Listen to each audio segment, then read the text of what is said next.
오늘이 성탄절인데요.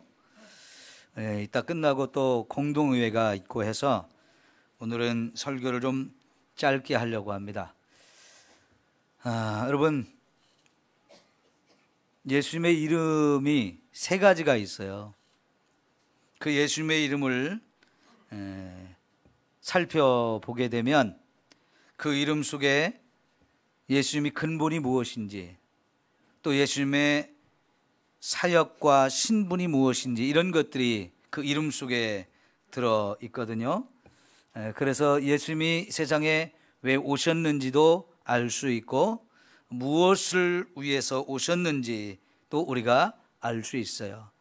오늘 이 아침 예수님의 이름을 살펴보면서 그 이름을 통해서 우리에게 주시는 그 놀라운 은혜가 여러분 모두에게 있기를 축원합니다. 첫째, 예수님의 이름은 임마누엘이라고 소개가 되었죠. 마태복음 1장 23절에 이렇게 말씀했는데요. 보라, 처녀가 잉태하여 아들을 낳을 것이요 그 이름을 임마누엘이라 하리라.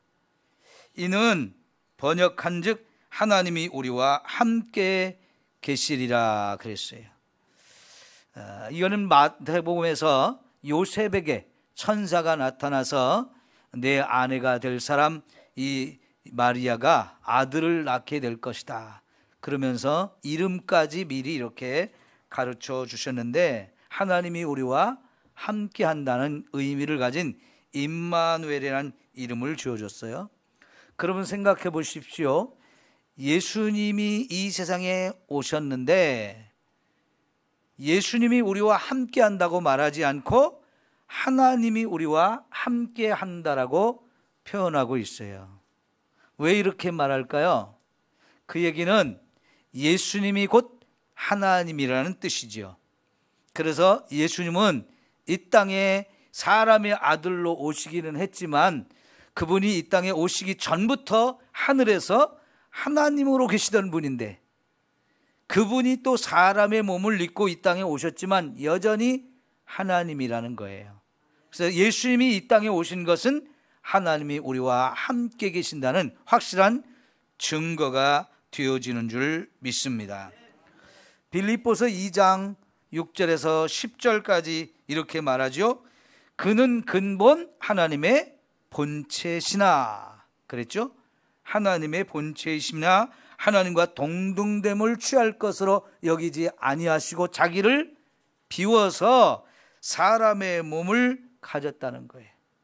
사람의 몸과 같이 아들과 같이 되셔가지고 사람의 모양으로 나타나셨는데 이건 자기를 낮추셨기 때문에 그렇게 된 것이라는 거죠. 비우고 낮추고, 그래서 사람의 아들로 이 땅에 오셨는데 결국은 그분이 하나님이라는 거예요. 그래서 예수님이 이 땅에 사람의 몸을 입고 오셨지만 그거는 하나님이 우리와 함께 계시다는 확실한 증거가 되어진다고 하는 거지요. 그렇게 함으로 인해서 하나님이 저와 여러분에게 정말 놀라운 은혜를 우리에게 가져다 주는 것인데요. 이제 하나님의 아들 되신 예수님을 우리가 믿음으로 구원을 받게 되어지는 것도 그분이 하나님이기 때문에 그래요. 그 예수님을 믿을 때 우리가 축복을 받는 것도 그분이 하나님의 아들이기 때문입니다. 예수님의 말씀을 들으면 그것은 곧 하나님의 말씀을 들은 거와 똑같은 거지요. 그래서 하나님이 우리에게 오셨는데, 그러면 그 하나님이 사람이 되어 오신 이 땅은 어떤 곳입니까? 죄악으로 가득한 세상. 그래서 그 죄악에 가득한 세상을 다르게 표현해서 어둠이 가득한 세상이라고 표현하셨는데요. 이런 세상에 하나님이 직접 생명을 가지고 저와 여러분에게 오셨어요. 그리고 그 생명을 예수를 믿는 저와 여러분에게 주시려고 이 땅에 오셨는데요. 이게 바로 임마누엘이라는 이름에 들어있는 참으로 놀라운 말씀이 되어지는 줄 믿습니다. 우리는 다 부모님의 몸을 통해서 임신이 되어지고 태중에 10달 있다가 이 땅에 태어난 사람들이에요. 그런데 내가 이 세상에 태어나야 되겠다, 누구 집에 태어나야 되겠다, 어느 부모 밑에 태어나야 되겠다, 우리가 스스로 결정해서 된 것이 하나도 없습니다. 그런데 예수님은 자기가 이 세상에 오겠다고 스스로 결정을 하시고, 그래서 마리아와 요셉이라는 이 가정을 선택하시고 그분들의 아들이 되려고 스스로 계획하시고 결정하신 대로 이 땅에 오신 거지요. 이 모든 것을 하나님이 우리에게 말씀을 통해서 보여주고 가르쳐 주시는데, 그렇게 예수님이 하나님의 아들로서 우리에게 오신 거지요. 그렇다면 그 하나님의 아들 예수를 우리가 믿고 그 예수님과 동행하는 삶을 우리가 날마다 살아야 되는데요. 이 성탄절을 한번 사람들이 어떻게 지내는지를 점검해 보면 참 너무나 예수님이 오신 것과 지금 어울리지 않는 모습으로 성탄절을 보내요. 성탄절이 되면 TV에서도 무슨 경사가 난 듯이 막 성탄절에 자기들 채널을 선택해서 사람들이 보게 하려고 온갖 행사들이나 온갖 무슨 프로그램들을 만들어서 자꾸 이런 거 할 테니까 우리 방송 봐주세요, 이렇게 하면서 우리 사람들의 마음을 끌어당깁니다. 그런데 여러분, 그 TV에서 예수님의 이름이 잘 나옵니까? 성탄절에? 산타 복장을 입고 막 요란하게 장식을 하고 사람들이 와서 온갖 난리를 피우고 하지만 거기 예수님이 없어요. 그저 TV 프로그램을 만드는 사람들이 자기 프로그램 막 사람들에게 관심을 끌어가려고, 우리 마음을 빼앗아 가려고 이것저것 막 떠들고 하지만 거기는 진정 예수님이 없어요. 백화점이나 쇼핑마트 같은 데 가도 역시 여러 가지 성탄 장식을 많이 해놓고 많은 물건들을 진열해놓고 팔지만 거기에도 예수님은 없습니다. 많은 사람들이 여기저기 몰려다니면서 기쁘다 막 그러면서 선물을 주고받고 하는 그곳에도 역시 예수님은 없습니다. 오늘 저와 여러분의 마음속에는 이 세상에 하나님이 우리와 함께 계시려고 오신 그 예수님을 꼭 모시고 예수님과 함께 사는 저와 여러분이 되어지기를 축원합니다. 하나님은 분명히 우리와 함께 하려고 오셨는데 사람들은 그거와 상관없이 자기들끼리 기뻐하고 자기들끼리 즐거워하는 거예요. 진정한 성탄절은 우리와 함께 하려고 오신 그 예수님, 하나님을 저와 여러분의 마음과 삶 속에 모시고 그분과 함께 사는 성탄절이 되어야 할 줄 믿습니다. 여러분, 이사야 41장 10절에 보면 두려워하지 말라, 뭐라고 그랬어요? 내가 너와 함께 함이라. 놀라지 말라, 내가 너의 하나님이라. 하나님이 우리와 함께 하니까 놀라지도 말고 두려워하지도 말라는 겁니다. 우리가 사는 세상 놀랄 일도 많고 두려워할 일도 많습니다. 그런데 하나님이 우리와 함께 하면 언제든지 어떤 상황에서든지 우리는 놀랄 것도 없고 두려워할 것도 없다는 겁니다. 하나님이 우리와 함께 한다는 걸 더 구체적으로 표현해서 뭐라고 말씀하시냐면 내가 너와 함께 하리라, 내가 너를 붙들어 주리라, 나의 의로운 오른손으로 너를 붙들리라, 내가 너를 도와주리라. 이런 구체적인 표현으로 하나님이 우리와 함께 한다는 것을 보여주고 있거든요. 그러므로 여러분, 그 하나님의 약속의 말씀만 있어진 것이 아니고 그 말씀 따라 하나님이 사람이 되어서 우리 가운데 오셨는데 그분이 예수님이에요. 왜 오셨습니까? 우리와 함께 하려고 오셨다는 거죠. 그러면 믿음으로 그 예수님을 내 안에 모셔드리고 정말 그 예수님과 날마다 동행하며 사는 저와 여러분 모두가 되기를 축원합니다. 이사야 43장으로 또 넘어가면 거기는 더 구체적으로 말씀하시기를 우리가 어쩌다가 불 가운데 던져져도 하나님은 거기서 나와 함께 하겠다고 말씀하시고, 우리가 깊은 물을 건너야 되는 상황이 와도 하나님은 거기서 우리와 함께 해주시겠다라고 약속하시는 거거든요. 그러면 여러분, 엄청난 불이 타는 가운데서도 함께 해주시고 깊은 물에 저와 여러분이 던져져도 거기서도 우리와 함께 하시는 하나님이 되겠다면, 하나님이 우리와 함께하지 못할 상황과 환경이 어디 있겠습니까? 하나님은 정말 그 어떤 상황에서도 우리와 함께 하신다는 거죠. 그분은 거룩하신 분이고요, 그분은 전능하신 분입니다. 그 거룩하시고 전능하신 하나님이 우리와 함께 한다면 우리도 날마다 거룩한 삶을 살아야 하나님이 내 옆에서 함께 계실 수가 있고요, 그 전능하신 하나님이 우리와 함께하면 우리도 그분의 능력을 힘입어서 능치 못할 일이 없어지는 거지요. 여러분, 그러므로 세상을 두려워하지도 마시고요, 나는 연약합니다, 아무것도 못합니다 하면서 그냥 뒤로 물러서거나 좌절하지 마시고요, 아무리 힘들고 어려운 상황, 내가 보기에는 내 능력으로는 안 될 것 같은 상황에서도 주님이 나와 함께 하시기 때문에 우리는 할 수 있다고, 이건 얼마든지 믿음의 세계 속에서 하나님의 은혜로 되어진다는 것을 우리가 고백하며 믿음으로 담대하게 살아가는 저와 여러분이 되어지기를 축원합니다. 두 번째 이름은 예수예요. 예수. 근데 이 이름도 하나님이 낳기 전에 이미 지어준 이름이에요. 임마누엘이라는 이름도 역시 하나님이 세상에 태어나기 전에 미리 정해준 이름인데요, 두 번째 이름이 예수인데, 이 예수라는 이름 발음은 헬라식입니다. 헬라식.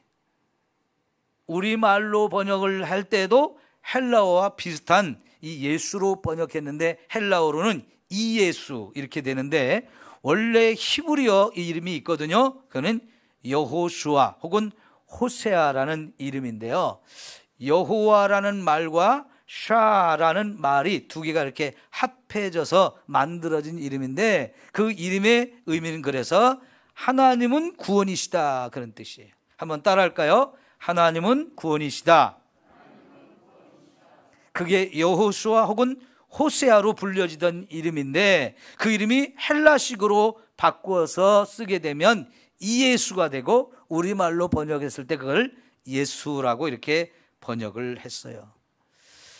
마태복음 1장 21절에도 그렇게 이 이름을 소개했고, 누가복음 1장 31절에도 이렇게 소개가 되어지는데, 마태복음에서는 요셉에게 그 이름을 알려주었고, 누가복음에서는 마리아에게 천사가 나타나서 그 이름을 가르쳐 주었어요. 예수라 하라. 다시 말하면 우리를 하나님이 구원하신다는 그 의미가 담겨있는 이름인데요, 이렇게 하나님이 이런 이름을 우리에게 정해주면서 그 아들을 보내신 이유는 이 아들이 하나님의 아들이고 그 하나님이 저와 여러분을 구원하신다는 것을 확실하게 보여주고, 실제로 그 구원의 일을 감당하려고 이 땅에 오신 분이라는 뜻이지요. 여러분, 이 예수님을 여러분 구원자로, 여러분을 구원하실 분으로 믿으십니까? 꼭 그렇게 하셔야 돼요. 그 이름만이 저와 여러분을 구원할 이름이기 때문에 그렇죠. 세상에 저와 여러분의 죄와 죽음의 문제를 해결해서 거기서 구원해 주실 분은 이 예수님 외에는 다른 사람이 있을 수가 없죠. 왜요? 그 누구도 우리의 가장 큰 문제인 죄와 죽음의 문제를 해결할 사람은 아무도 없기 때문에 그래요. 근데 하나님이 사람이 되어서 우리에게 오시면서 그 예수님이 진짜 저와 여러분의 죄 문제를 해결하고 죽음의 문제를 해결하시는데, 그 죄의 문제를 해결한 것이 십자가이고 죽음의 문제를 해결한 것이 바로 부활인 것을 우리는 믿잖아요. 왜 그분이 이 땅에 오셔서 죽으려고 오셨습니까? 왜 죽을 때 그렇게 끔찍하고 무섭게 십자가라는 곳에서 못이 박혀서 죽으셨습니까? 그렇게 하지 않고는 저와 여러분의 죄 문제를 해결할 방법이 없기 때문이죠. 죄는 반드시 벌을 받게 되어 있어요. 그 죄로 인해서 우리에게 찾아온 가장 큰 벌은 바로 죽음이라고 하는 것이거든요. 근데 이 죄와 죽음의 문제를 해결하기 위해서 그 죄에 대한 형벌을 예수님이 십자가에서 나를 대신해서 받아준 거잖아요. 수고하고 무거운 짐진 자라 다 내게로 오라 말씀하셨고, 나는 의인을 위해서 온 것이 아니고 죄인을 불러서 구원하러 오셨다고 말씀하신 대로 죄인들의 죄를 가져오라 하시고, 그 죄를 대신 짊어지고 십자가에서 우리의 죄를 짊어진 분이 우리를 대신해서 그렇게 무서운 형벌과 저주를 받음으로 죽음을 당하셨잖아요. 그렇게 해서 저와 여러분의 죄 문제를 해결하려고 오신 분이고, 죽었지만 다시 그 죽음의 자리에서 부활하셔서 우리가 가장 두려워하는 이 죽음의 문제도 해결해 주신 분이 바로 예수님입니다. 그래서 예수님의 이름의 의미가 하나님이 자기 백성을 죄에서 구원하실 자심이라. 죄에서 우리를 구원하러 오신 하나님의 아들 예수님, 그분의 이름 속에 이런 놀라운 의미가 담겨 있는 거지요. 예수님 말고 누가 세상을 구원할 수 있을까요? 예수님 말고 누가 우리의 죄 문제, 죽음의 문제를 해결할 수 있을까요? 예수님 말고는 죽음으로부터 부활해서 영원한 생명을 우리에게 가져다 줄 사람은 세상에 그 누구도 없는 거지요. 그러므로 여러분, 우리는 반드시 예수님을 믿어야만 구원을 받는다는 사실을 꼭 기억하시고, 여러분 각자가 그 예수님이 나를 구원하시는 메시아다, 구원자다, 이걸 꼭 믿을 수 있기를 축원합니다. 아직도 이 세상에는 예수님을 자기 친구만도 못한 분으로 생각하는 사람들이 있어요. 아직도 이 세상에는 예수님을 내가 다니는 직장의 사장님만큼도 알지 못하는 사람이 있습니다. 여러분, 정말 예수님을 그렇게 별것 아닌 것으로 무시하고 그렇게 짓밟는 사람들이 세상에 아직도 많지요. 그들을 그냥 두면 어찌 될까요? 결국은 자기의 죄의 길을 계속해서 가다가 결국은 죽어버릴 것이고, 죽음으로 끝나지 않죠. 결국은 또 지옥의 멸망을 당하게 되어질 겁니다. 그래서 우리는 이 예수님을 알지 못하는 사람에게 한 명이라도 더 깨달을 수 있도록 예수가 구원자라는 사실을 자꾸만 전해 주어야만 합니다. 그래야 그 가운데서 한 명씩 한 명씩 구원받아 함께 천국에 가는 이 놀라운 은혜를 우리에게 주시는 거지요. 이 귀한 사명 저와 여러분에게 주셨기 때문에 여러분, 이 성탄절을 맞이하면서 나 같은 사람 불러서 구원해 주신 이 하나님의 놀라운 은혜를 감사하면서, 아직도 알지 못하는 사람이 우리 주변에 많으니까 그들에게 복음을 전할 책임이 나에게 있다, 이 믿음을 가지고 여러분 부지런히 복음을 전하는 저와 여러분이 되어지기를 축원합니다. 우리가 전도할 때 거기서 한 영혼 한 영혼이 돌아와서 구원받는 이 놀라운 일이 이루어지는 거지요. 마지막으로요, 예수님의 마지막 이름은 그리스도인데 사실은 이게 이름이 아니고 직분이에요. 그런데 어느 순간부터 그것이 이름이 되어버렸어요. 그래서 우리가 예수라고만 부르지 않고 예수 그리스도 이렇게 붙여서 부르죠. 그래서 그냥 그리스도라고 하는 이 말이 하나의 직분인데 사실은 그 직분이 이름이 되어버렸어요. 원래 그리스도라는 말은 헬라어이고요, 그것을 히브리어로는 메시아라는 그런 단어인데, 이 메시아는 기름 부음을 받은 자라는 뜻이죠. 이스라엘 백성들 가운데 기름 부음을 받고 세워지는 세 가지 직분이 있었는데, 왕과 제사장과 선지자, 이 세 가지 직분을 가진 사람들한테는 세워질 때마다 기름을 부어서 세웠는데, 그런 사람들을 메시아라고 이렇게 불려졌어요. 그런데 결국 이 왕이 됐든 선지자가 됐든 제사장이 됐든 이 모든 사람들은 누구를 위한 예표냐? 예수님, 진짜 우리를 구원하러 오시는 예수님을, 그 예수님이 우리의 메시아, 우리의 그리스도가 된다는 사실을 보여주는 하나의 그림자였는데요.